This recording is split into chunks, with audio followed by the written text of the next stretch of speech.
Ia akan melahirkan anak laki-laki dan engkau akan menamakan dia Yesus, karena dialah yang akan menyelamatkan umatnya dari dosa mereka. Hal itu terjadi supaya genaplah yang difirmankan Tuhan oleh Nabi. Sesungguhnya anak darah itu akan mengandung dan melahirkan seorang anak laki-laki, dan mereka akan menamakan dia Immanuel, yang berarti Allah menyertai kita. Sesudah bangun dari tidurnya, Yusuf berbuat seperti yang diperintahkan malaikat Tuhan itu kepadanya. Ia mengambil Maria sebagai istrinya. Amin. Silakan dulu.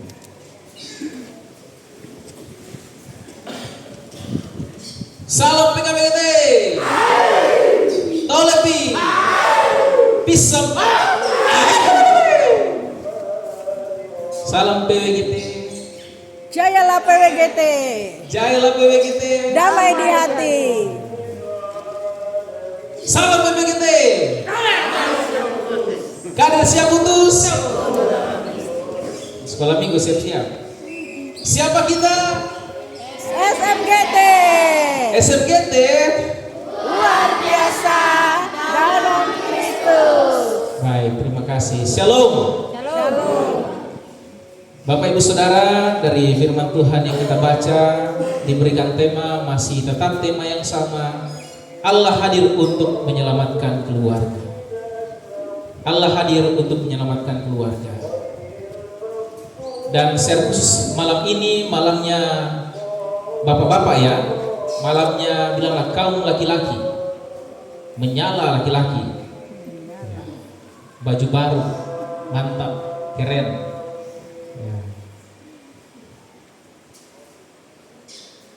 Saudara-saudara, laki-laki itu spesial, iya kan? Betul. Spesialnya kenapa? Ada yang tahu? Bukan berarti perempuan juga tidak spesial ya. Karena ini harinya laki-laki, jadi kita angkat laki-laki. Kita angkat bapak-bapak. Kalau kita lihat dalam Alkitab, siapa manusia pertama yang dicipta? Adam. Siapa?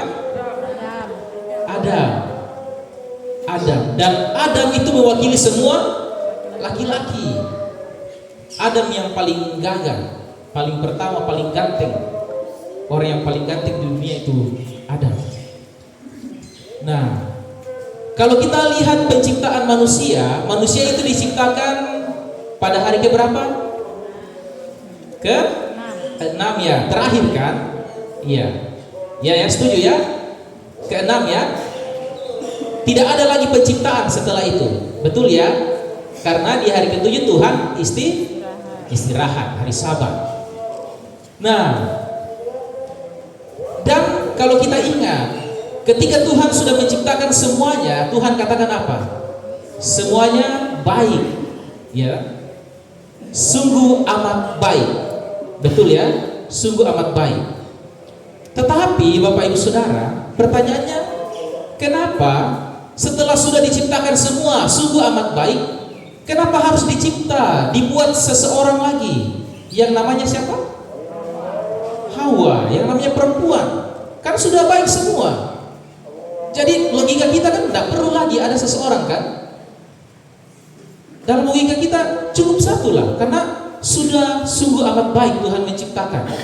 Tapi kenapa Tuhan harus menciptakan seseorang lagi? Sehingga hal ini memaksa kita untuk berpikir, apa sih yang direncanakan Tuhan dengan menghadirkan seorang perempuan, dengan menghadirkan seorang Hawa untuk laki-laki, untuk Adam, untuk mendampingi dia secara khusus, untuk menjadi penolong bagi Hawa. Bahkan Tuhan katakan, tidak baik kalau laki-laki itu hanya seorang. Dengar itu laki-laki, tidak baik kalau hidup seorang diri. Cepat-cepat nih, termasuk saya. Tidak baik kalau laki-laki hidup seorang diri. Lalu Tuhan menghadirkan seorang yang namanya perempuan, yang namanya Hawa untuk Adam.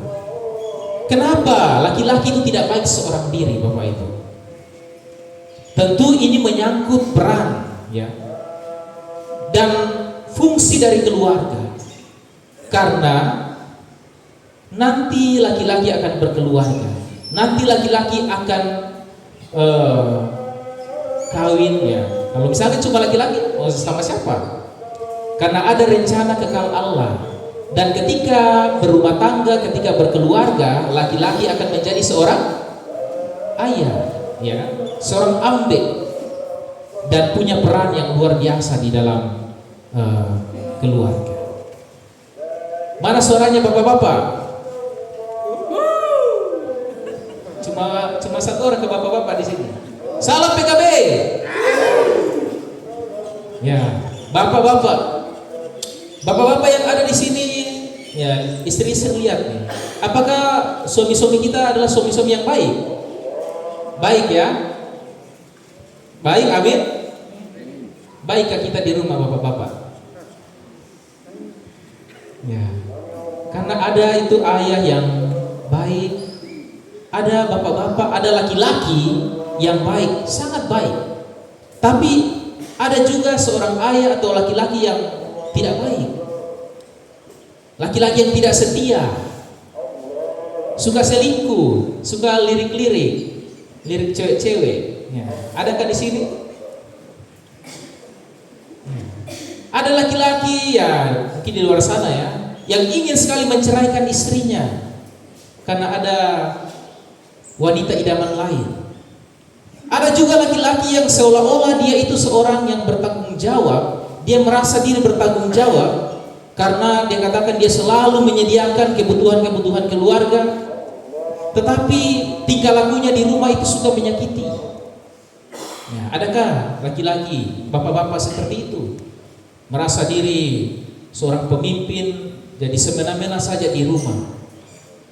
Merasa diri bahwa dia menyediakan semuanya, tapi dia otoriter. Tidak mau mendengarkan istri, bahkan menyakiti. Kadang-kadang mungkin ada yang disakiti secara fisik, tetapi kebanyakan secara emosional, ya, membuat istri atau anak-anak itu emosi, sehingga terus-menerus melukai keluarga. Ada juga laki-laki, bapak-bapak yang pemalas. Nah, pemalas. Saya kira di sini tidak ada, ya, bapak-bapak semuanya rajin, ya. Amin. Malas, tidak mau kerja, tidak mau bertanggung jawab. Kita perlu mengenal diri kita, bapak-bapak. Kita perlu menyadari kelemahan-kelemahan kita. Karena ini sungguh luar biasa ini. Kita perlu sadar karena kita punya peran yang luar biasa dalam keluarga. Ada seorang penulis yang namanya, ya, ini dengar betul-betul ini, cermat baik-baik ini khotbah.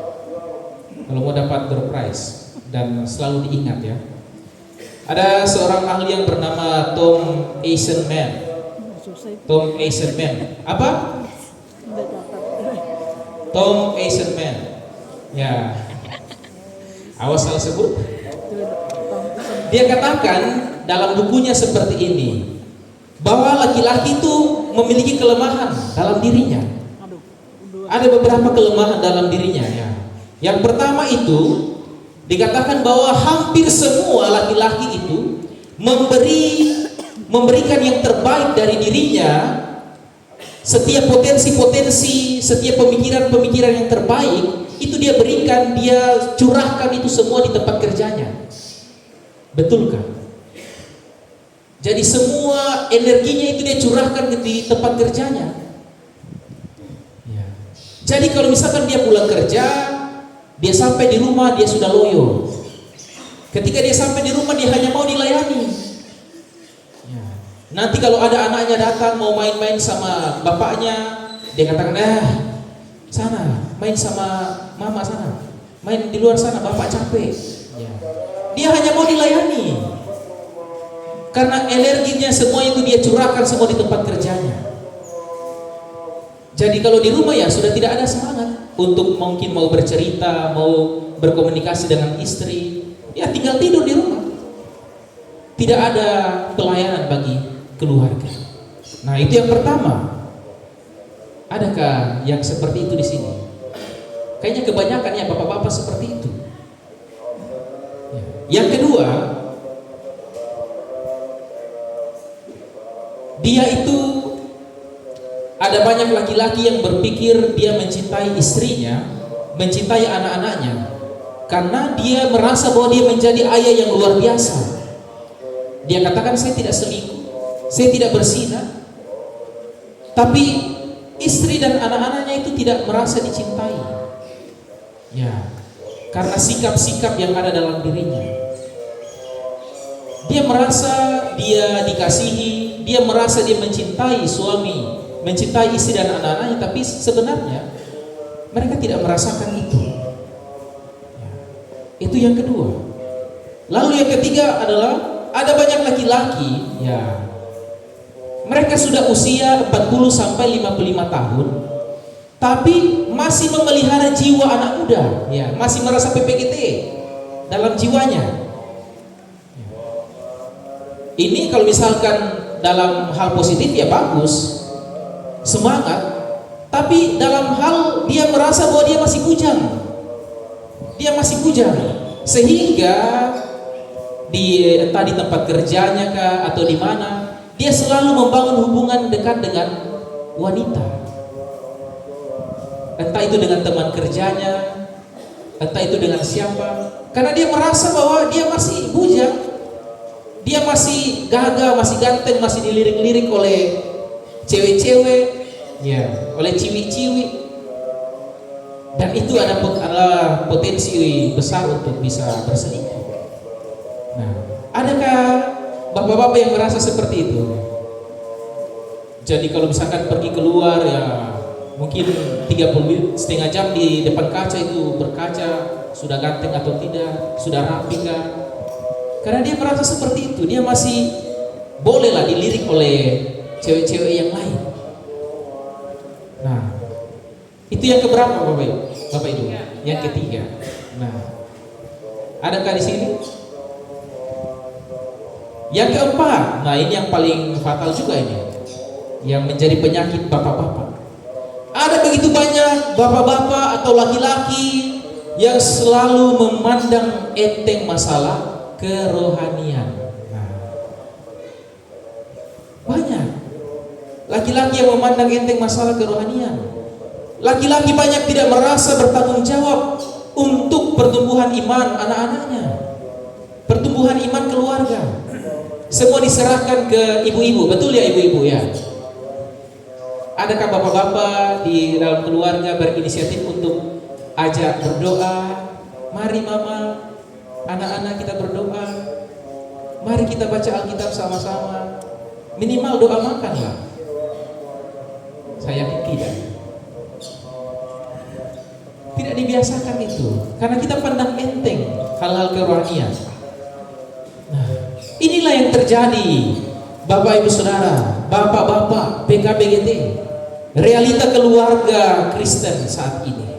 Seperti ini realitanya. Banyak sekali kelemahan-kelemahan yang kita dapatkan. Tetapi Bapak Ibu Saudara-saudara, kita melihat Allah itu tetap mengasihi, dan Allah tetap beranugerah. Bahkan Allah ketika manusia sudah jatuh ke dalam dosa, dia tidak membatalkan itu keluarga. Dia tidak membatalkan itu keluarga yang dia sudah buat. Ya, lembaga keluarga. Lembaga keluarga tetap dipakai oleh Allah untuk dimandatkan menjalankan rencana kekal Allah. Ya, mungkin sudah ada yang tahu rencana kekal Allah yang dikerjakan oleh keluarga adalah untuk mencipta dan juga untuk dalam karya keselamatan. Jadi kan Tuhan Allah sudah tidak mencipta manusia lagi kan, sehingga dia dimandatkan dalam satu keluarga melahirkan anak-anak, dan di dalam keluarga itu anak-anak itu dibesarkan, anak-anak itu diajar untuk mengenal Tuhan, dan kemudian mereka percaya kepada Tuhan dan beroleh keselamatan.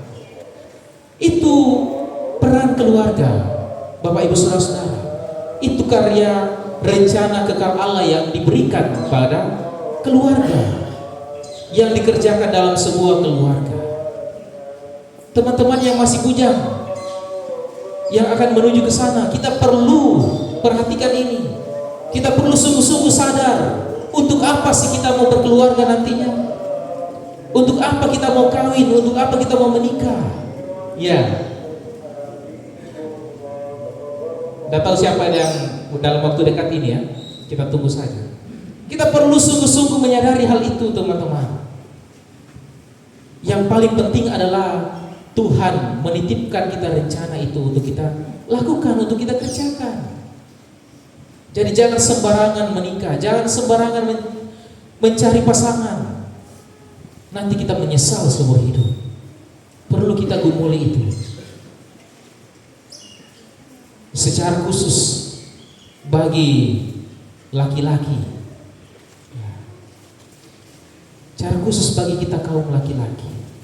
Kenapa laki-laki itu tidak baik kalau hidup sendiri? Kenapa? Kenapa harus ada seorang penolong? Oleh karena Allah mencipta manusia menurut gambar Allah. Menurut gambar Allah kita dicipta. Nah, Allah itu kan plural ya. 3 pribadi tapi 1 hakikat. 3 pribadi tapi 1 hakikat. Allah Tritunggal. Nah, dalam Allah, dalam ketritunggalan Allah itu ada persekutuan kasih. Persekutuan kasih Allah Tritunggal. Sehingga Bapak Ibu, Allah juga mau kita memiliki persekutuan kasih dengan sesama kita. Secara khusus dalam keintiman antara suami dan istri. Itulah kenapa Allah katakan tidak baik kalau laki-laki itu seorang diri saja. Butuh penolong, butuh istri yang menolong supaya ada persekutuan kasih yang dirasakan di dalamnya, yang dialami.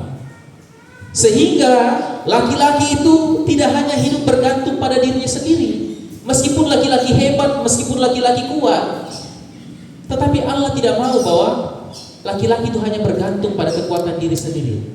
Harus ada seseorang, dan laki-laki harus bergantung kepada istrinya. Dan dari istrinya dia mendengarkan nasihat. Dari istrinya dia mendengarkan teguran kalau salah.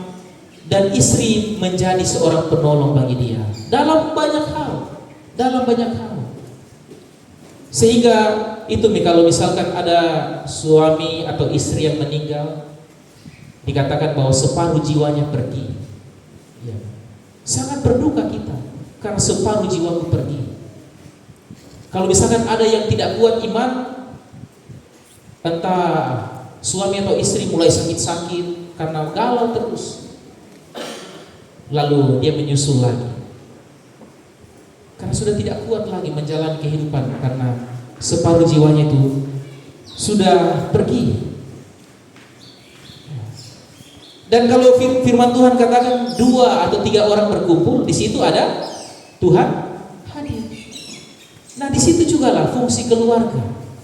Ketika ada suami, ada istri dalam persekutuan kasih, maka Allah pun hadir di situ.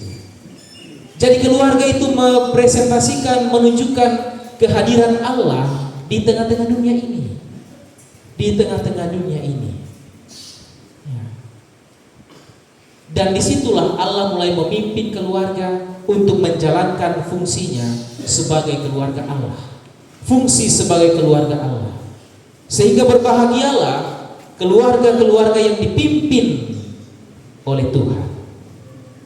Karena jika bukan Tuhan yang membangun rumah, karena jika bukan Tuhan yang membangun keluarga, maka sia-sialah semua usaha yang dilakukan, Bapak Ibu. Nah, inilah maksud Allah menghadirkan keluarga. Maksud Allah supaya mengapa laki-laki itu tidak baik untuk hidup sendiri, harus ada penolong. Jadi di dalam keluarga itu kan ada hierarki ya. Yang pertama itu Tuhan. Yang kedua ada suami. Dikatakan bahwa suami adalah kepala istri. Ya. Jadi suami atau laki-laki adalah kepala dari keluarga, kepala dari istri, adalah imam dalam keluarga. Jadi berbahagialah bagi suami-suami, bagi laki-laki yang takut akan Tuhan, yang taat pada Tuhan. Berbahagialah yang suami-suami laki-laki yang mengenal Tuhan, mau mengerti firman Tuhan, mengenal tujuan hidup ini apa. Para ayah-ayah yang tahu membedakan yang baik dan yang buruk sesuai dengan kehendak Tuhan. Bapak Ibu Saudara, ayah yang baik itu berkomitmen untuk tidak melakukan dosa meskipun tidak ada yang tahu, oleh karena hubungannya yang baik dengan Tuhan. Dia punya hubungan yang erat dengan Tuhan karena dia sadar bahwa Allah itu hadir di mana-mana. Dalam kehidupannya Allah hadir sehingga dia takut untuk membuat hati Tuhan tersakiti. Dia takut untuk mempermalukan dirinya. Dia tidak ingin mempermalukan keluarganya. Dia tidak ingin mempermalukan anak-anak dan istrinya. Dia menjaga nama baik keluarganya. Sehingga dalam setiap tindakan-tindakannya itu dia berpikir dengan hikmat. Betul-betul ini, bapak-bapak, kita punya peran yang luar biasa dalam keluarga. Jangan sampai kita salah langkah, salah mengambil tindakan dan membuat sesuatu yang fatal terjadi. Kalau kita lihat dalam bacaan firman Tuhan, dalam kisah Natal, tokoh ayah yang dikisahkan siapa? Ya, Yusuf. Betul. Yusuf, ayah dari siapa, adik-adik? Ayah dari Tuhan, Tuhan Yesus. Istri dari siapa? Istri dari siapa? Yusuf, istri Yusuf suami dari Maria. Iya, dari Maria. Nah, ini tokoh laki-laki yang luar biasa juga, yang selalu diceritakan, dikisahkan dalam kisah-kisah Natal. Namun kalau kita perhatikan ini Bapak Ibu, Yusuf ini tidak pernah bicara ya. Tidak pernah dikatakan dia berbicara dalam Alkitab. Misalkan tidak ada ditulis maka berbicaralah Yusuf. Atau adakah yang pernah dapat ayat itu? Katakan maka berkatalah Yusuf. Bukan Yusuf di perjanjian lama ya, Yusuf yang ada di perjanjian baru. Tidak ada. Tidak ada dalam Alkitab Yusuf berbicara. Dia tidak pernah berbicara, Bapak Ibu. Jadi kita mungkin bisa dikatakan Yusuf ini karakternya pendiam ya. Karakternya pendiam ya. Bapak-bapak yang pendiam, yang kalem, yang speechless ya. Apakah ya, yang kurang berbicara. Tetapi meskipun dia tidak ada mengatakan sesuatu dalam Alkitab, dia jarang berbicara, tetapi yang paling penting, hal yang luar biasa yang kita pelajari dari sosok Yusuf adalah, ada yang tahu? Yusuf taat. Ketaatan yang luar biasa ditunjukkan oleh Yusuf. Apa saja ketaatannya? Dia taat kepada perintah Tuhan untuk mengambil Maria sebagai istrinya. Dia taat lagi memberikan nama anaknya, yaitu nama Yesus. Ya, itu bukan nama yang dia gumuli ya, tetapi nama yang disampaikan oleh malaikat Tuhan untuk diberikan, yaitu nama Yesus. Apalagi ketaatannya? Dia taat pada perintah Tuhan untuk lari ke Mesir ketika Herodes ingin membantai bayi-bayi yang ada di Bethlehem. Dia taat ketika Tuhan menyuruh dia kembali pulang. Dia taat dan terus taat. Yusuf sama sekali tidak membantah perintah Tuhan. Sama sekali dia tidak protes, karena dia mengerti Bapak Ibu bahwa ketaatan pada Tuhan adalah sesuatu yang tidak bisa dibantah, sesuatu yang mutlak yang harus dilakukan. Bayangkan Bapak Ibu kalau Yusuf tidak taat, Yusuf suka protes, maka rencana keselamatan Allah itu pasti gagal. Ini yang penting yang kita pelajari dari Yusuf.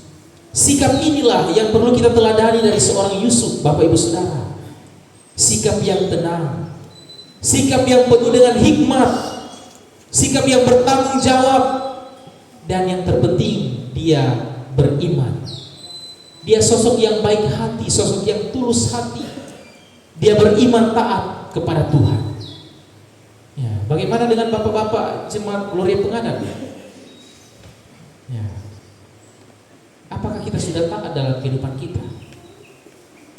Ada bapak-bapak yang pendiam ya, yang pendiam tetapi diam-diam makan di dalam, makan di warung. Diam-diam tapi menyimpan sesuatu yang mengerikan dalam dirinya. Ya. Di luar terlihat baik, ya kan? Tetapi dia di rumah itu dia kasar sama istrinya, kasar sama keluarganya. Wajahnya kalem, wajahnya periang, suka senyum, ramah sama orang. Tetapi kalau ada kesalahannya orang ke dia, wah, dia menyimpan dendam kepada orang itu. Atau mungkin di depan kita itu dia baik, dia suka senyum, tetapi di belakang kita dia mencaci maki. Malah lebih pedis lagi dari mulut-mulut ibu-ibu yang suka gosip. Ya. Kita perlu waspada, Bapak Ibu, sikap-sikap itu. Ya. Atau mungkin ada yang suka ribut, ya, tetapi ribut tapi setelah itu ya selesai sudah. Bahaya ini kalau orang-orang yang pendiam. Kita perlu waspada, Bapak Ibu Saudara-saudara, dengan sikap-sikap seperti itu. Karena sikap seperti itu pastilah akan menghancurkan keluarga, akan menghancurkan diri kita, akan menghancurkan persekutuan. Pasti akan hancur. Karena kita selalu mengikuti hawa nafsu kita, mengikuti kedagingan kita. Kita sangat egois, mementingkan kenyamanan kita sendiri, mementingkan diri kita sendiri, tidak mau memikirkan orang lain, tidak mau memikirkan perasaan orang lain. Perasaan suami, istri, anak-anaknya saya tidak diperhatikan, apalagi orang lain. Ya.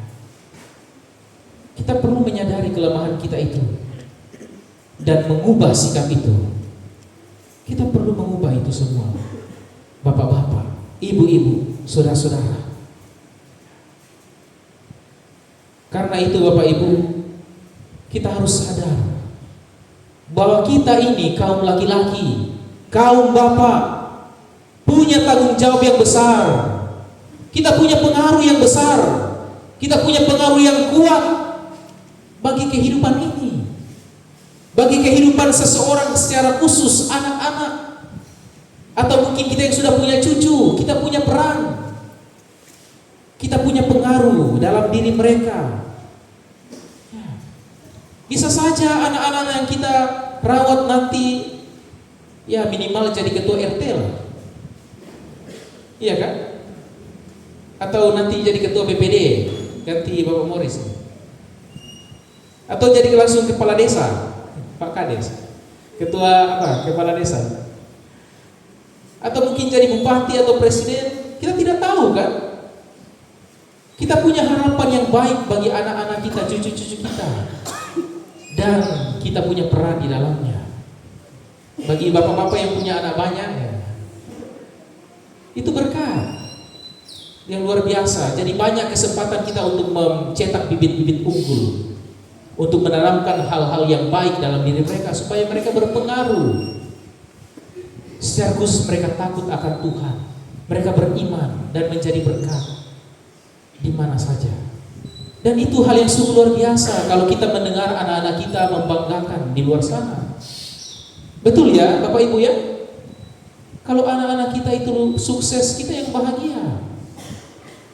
Tapi kalau mereka, melakukan hal yang buruk, kita pun malu Bapak Ibu. Dan itu tanggung jawab kita, peran kita, ayah, ibu, kai, nenek. Peran kita luar biasa besar di dalam keluarga. Menjalankan tanggung jawab yang besar itu, jika tanpa pimpinan dan tuntunan dari Tuhan, maka pasti kita akan gagal. Pasti gagal. Kalau kita hanya andalkan diri sendiri, atau mungkin kalau kita hanya andalkan uang kita, hanya andalkan hikmat kita, ya mereka tidak akan kenal Tuhan. Mereka akan gagal, tidak akan jadi berkat. Kita harus ingat Bapak Ibu, semua yang kita miliki, yang Tuhan kasih, termasuk istri, anak-anak, harta benda, itu adalah titipan dari Tuhan. Semuanya itu akan dipertanggungjawabkan di hadapan Tuhan. Keluarga kita akan dipertanggungjawabkan di hadapan Tuhan. Kalau kita tidak menjalani peran kita dengan baik, ya selesailah kita. Karena itu di saat ini, di momen Natal ini, bagi bapak-bapak, bagi kaum laki-laki, sadarlah, bertobatlah, berbaliklah kepada Tuhan, belajar taat, ikuti pimpinan dan tuntunan Tuhan. Kalau kita yang sudah tua, ya pasti kita pasti ada salah. Tuhan pakai anak-anak, istri kita untuk ingatkan kita. Jangan terlalu banyak ini Pak, jangan terlalu banyak minum ini, nanti itu. Dengar itu, jangan diabaikan itu. Dengarlah nasihat-nasihat itu, karena itu untuk kebaikan kita. Ingat, Tuhan sediakan penolong bagi kita untuk menyadarkan kita. Karena kita tidak bisa mengandalkan kekuatan kita, Bapak-bapak. Kalau penolong yang ditolong itu mana lebih kuat? Penolong yang lebih kuat, kan? Yang lebih lemah itu yang ditolong. Kita juga punya kelemahan. Karena itu kita perlu tuntunan daripada Tuhan. Ketika kita taat pada Tuhan, kita ikuti pimpinan tuntunan Tuhan, maka kita akan melihat Allah bekerja mendatangkan sukacita dan keselamatan dalam keluarga kita. Amin. Amin.